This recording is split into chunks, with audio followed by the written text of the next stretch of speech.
কালিয়া উপজেলা বাংলাদেশের খুলনা বিভাগের নড়াইল জেলার একটি প্রশাসনিক এলাকা। কালিয়া থানা 1866 খ্রিস্টাব্দে প্রতিষ্ঠা হয় এবং 1984 সালে থানা থেকে উপজেলায় রূপান্তরিত করা হয়। এ উপজেলার উত্তরে লোহাগড়া উপজেলা, দক্ষিণের খুলনা জেলার দিঘলিয়া উপজেলা ও তেরখাদা উপজেলা, পূর্বে গোপালগঞ্জ সদর উপজেলা ও বাগেরহাট জেলার মোল্লাহাট উপজেলা, পশ্চিমে নড়াইল সদর উপজেলা, যশোর জেলার অভয়নগর উপজেলা ও খুলনা জেলার ফুলতলা উপজেলা। প্রায় 300 বছর পূর্বে জনপদের উপর দিয়া প্রবাহিত কালীগঙ্গা বা কালীগঙ্গ নদীর নামের প্রথমাংশ কালী এবং গঙ্গা শব্দের বর্ণের সমন্বয়ে কালিয়ার নামকরণ হয়েছে। কালীগঙ্গা নদীর ভরাট তীরে জনপদ গড়ে ওঠায় এর বর্তমান নাম কালিয়া গ্রাম এবং কালিয়ার নাম অনুসারে উপজেলার নামকরণ হয়েছে কালিয়া উপজেলা।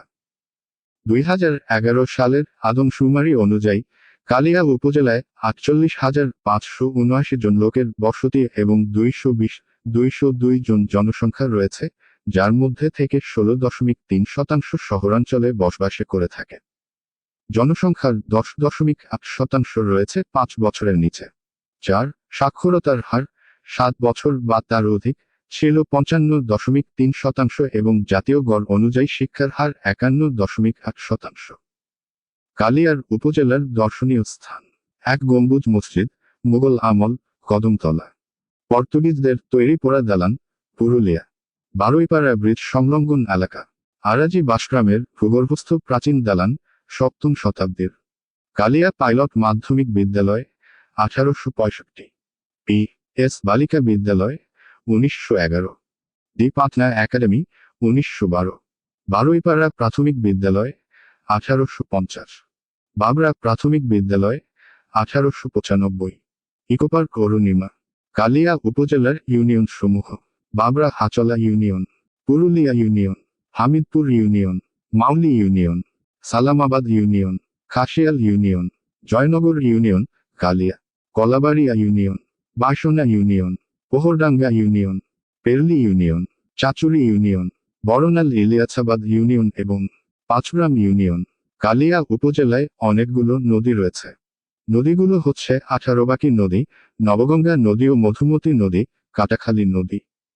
কালিয়ার উল্লেখযোগ্য ব্যক্তিবর্গ: পণ্ডিত উদয় শঙ্কর, পণ্ডিত রবি শঙ্কর, শেখ আব্দুস সালাম, বাংলাদেশের সর্বকনিষ্ঠ শহীদ বুদ্ধিজীবী, সুরকার ও সঙ্গীতজ্ঞ কমল দাশগুপ্ত, মোহাম্মদ কবিরুল হক বর্তমান সংসদ সদস্য, শহীদ এখলাস উদ্দিন আহমেদ, নড়াইল জেলার মুক্তিযুদ্ধের অন্যতম সফল সংগঠক। কিভাবে আসবেন কালিয়া উপজেলায়? রাজধানী ঢাকা থেকে উপজেলার সদরের দূরত্ব 315 কিলোমিটার এবং জেলার সদরের দূরত্ব 15 কিলোমিটার।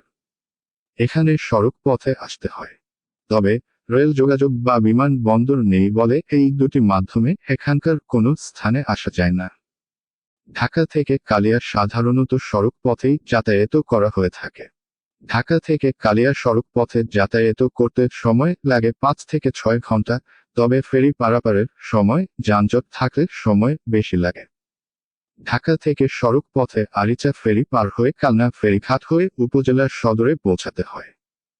গাবতলী ও সায়েদাবাদ টার্মিনাল থেকে বেশ কয়েকটি বাস কালিয়ার উদ্দেশ্য ছেড়ে যায়। এসব বাসগুলো হলো হানিফ এন্টারপ্রাইজ, এ ট্রাভেলস, ঈগল পরিবহন, বিআরটিসি ইত্যাদি। এগুলোতে ভাড়া পড়ে 300 হতে 700 পর্যন্ত। খুলনা বিভাগের বিভিন্ন স্থান হতে যোগাযোগের ক্ষেত্রে নড়াইল অথবা গোপালগঞ্জ অথবা খুলনা জেলখানা ঘাট হতে বাস যোগে কালিয়া বাসস্ট্যান্ডে আসতে হবে। কোথায় থাকবেন কালিয়ার? কালিয়ায় থাকার জন্য স্থানীয় পর্যায়ের কিছু সাধারণ মানের হোটেল রয়েছে। এছাড়াও সরকারি ও বেসরকারি ব্যবস্থাপনায় থাকার জন্য রয়েছে উন্নতমানের জেলা পরিষদ ডাকবাংলো, কালিয়া। মোবাইল 8801914272-186। বিশ্বাস হোটেল, কালিয়া। মোবাইল 8801743554-163।